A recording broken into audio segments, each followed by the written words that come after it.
birinchi darsidan o'rganishni boshlaymiz. Mana o'sha bizning HSK kitobimiz. Pastga tushadigan bo'lsak, birinchi darsimiz berilgan. Darvoqe, mana bu yerda keltirilgan ismlarga ahamiyat berib o'tib keting. Bularni biz darslar davomida, ya'ni har bitta darsda ishtirok etadigan obrazlar sifatida ko'rishimiz mumkin. Va yana ozgina pastga tushamiz. Birinchi dars. Birinchi darsimiz quyidagi ko'rinishda bo'ladi. Ahamiyat bering o'quvchilar, biz sizlar bilan birinchi dars, ikkinchi, uchinchi darslarimizda hali hech qanaqa grammatikalar o'tmaymiz. O'zimiz uchun kerakli bo'lgan bazaviy so'zlarni o'rganib olishimiz kerak bo'ladi. Ana undan keyin sekin-sekin grammatikalarga o'tamiz. Birinchi darsimiz quyidagicha ko'rinishda bo'ladi. Har bitta darsimizda 3 tadan tekstlar beriladi, ya'ni matnlar beriladi. Mana o'sha birinchi darsimizda matni, ya'ni xitoy tilida kvin deyiladi. Kvin bu tekst, ya'ni matn hisoblanadi. Har bitta matnni tagida yoki bo'lmasa uni yonida unga kerakli bo'lgan so'zlar ham beriladi. Eslab qoling, biz har doim birinchi o'rinda yangi so'zlarni ko'ramiz, tanishib olamiz, ana undan keyin tekstga o'tamiz. Demak, yangi so'zlar bilan tanishamiz. Shingci xitoy tilida yangi so'zlar deyiladi. Shingci. Birinchi so'zimiz ni hao. Ni hao. Buni biz o'rgandik yuqorida. Salom degan so'z. Endi pastdagi so'zga ahamiyat berasiz. Wang Laoshi. Wang Laoshi. Wang bu yerda shunchaki ism. Laoshini daftaringizga yozib qo'ying. O'qituvchi, ustoz degani. Wang Laoshi, ustoz Wang bo'ladi. Endi tekstini ko'radigan bo'lsak, ikkita kishi, ikkita qiz suhbatlashyapti. Wang Yifei, Xiao Yu.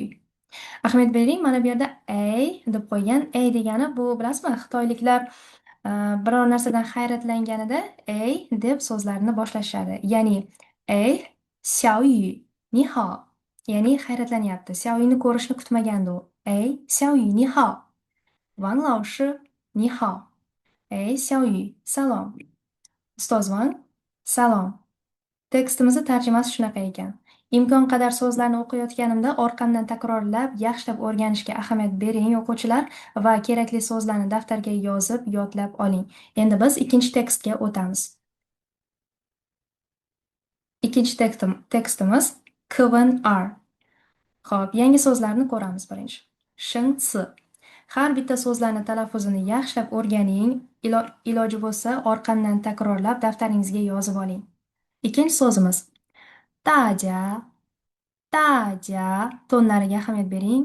Daja, daja. Hamma degan so'z. Hao, hao. Yaxshi degan tarjima. Xuesheng, xuesheng. X tovushini qanaqa o'qiyotganimga ahamiyat beryapsiz, a? Biz birinchi darslarda harflar talaffuzini o'rgatganimda buni ham aytib o'tgandim. X tovushini biz xi o'qiymiz. Xuesheng, xuesheng. Talaba, o'quvchi degani. Keyingi so'zimiz min, min. Bunda hech qanday ton yo'q. Bizda xitoy tilida shunaqasi ham bo'ladi, ba'zi bir so'zlarimizda ton bo'lmaydi. Keyingi so'zimiz laoshi, laoshi, laoshi. O'qituvchi, ustoz degani. Keyingisi nin, nin. Siz degan so'z. Ni min, ni min. Ahamiyat bering, buni tarjimasi sizlar degani. Ni so'zini sen dedik, to'g'rimi? Nin degani siz bo'lyapti. Lekin mana bu yerdagi min degan qo'shimchani, ya'ni lar degan qo'shimchani men faqatgina ninga qo'yishim mumkin. Ya'ni ninga qo'sha olmayman. Nimin shakli bor, lekin hech qachon ninmin deya olmayman. Buni albatta yozib qo'ying, esingizdan chiqmasin. Endi tekstini ko'ramiz. Daja hao. Daja hao. Buni tarjimasi hammaga salom degani. Nimin haoni o'tgandik, to'g'rimi? Sizlarga salom. Daja hao degani ham hammaga salom degani. Daja hao. Daja hao. O'quvchilar aytyapti. Xueshengmen. O'quvchilar degani. Laoshi, nin hao. Laoshi, nin hao.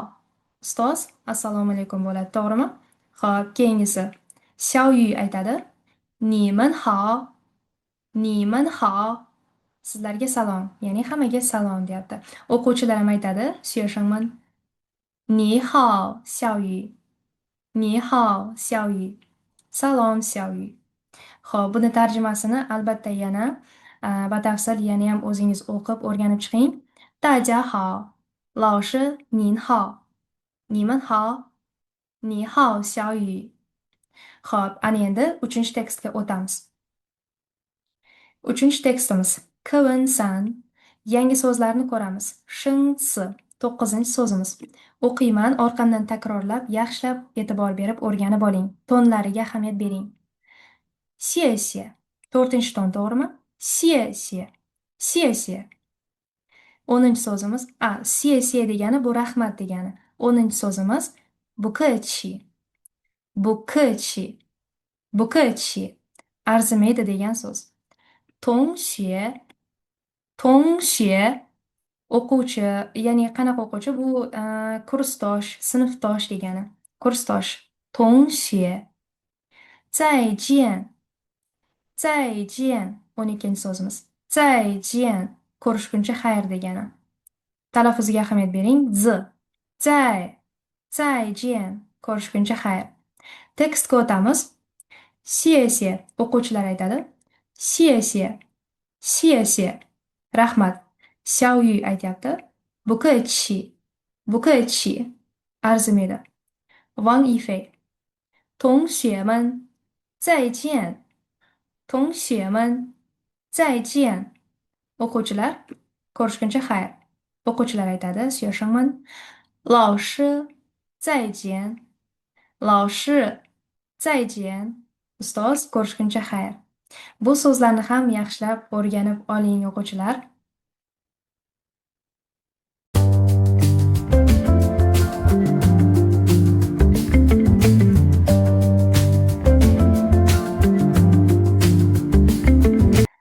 O'quvchilar, shu yerda sizlar bilan darslarni yakunlaymiz. Shu yergacha aytgan barcha qonun-qoidalarimni daftaringizga yozib, yodlab oling. So'zlarni ham daftaringizga yozib, albatta yodlab qo'ying. Shu yergacha kimda qanaqadir savol bo'ladigan bo'lsa, albatta video ostiga savollarni yozib qoldiring. Harakat qilaman o'z vaqtida javob qaytarishga. Xo'p, sizlar bilan shu yerda darslarimizni yakunlaymiz. O'quvchilar, biz o'rgangan har bitta so'zlarimizni yuqorida aytdim, yozib, yodlab o'rganishimiz kerak, to'g'rimi? Siz aytishingiz mumkin, shuncha ko'p iyerogliflar qachon ulguramiz, qachon yozib ulguramiz?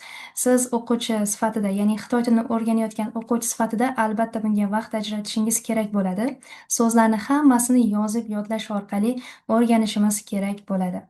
Xo'p, so'zlarni qanaqa yozishni esa men sizlarga yuqorida ko'rsatdim. Qanaqa ilovadan foydalanishni ham aytdim. Shu ilovadan foydalangan holda so'zlarni yaxshilab o'zlashtiring o'quvchilar.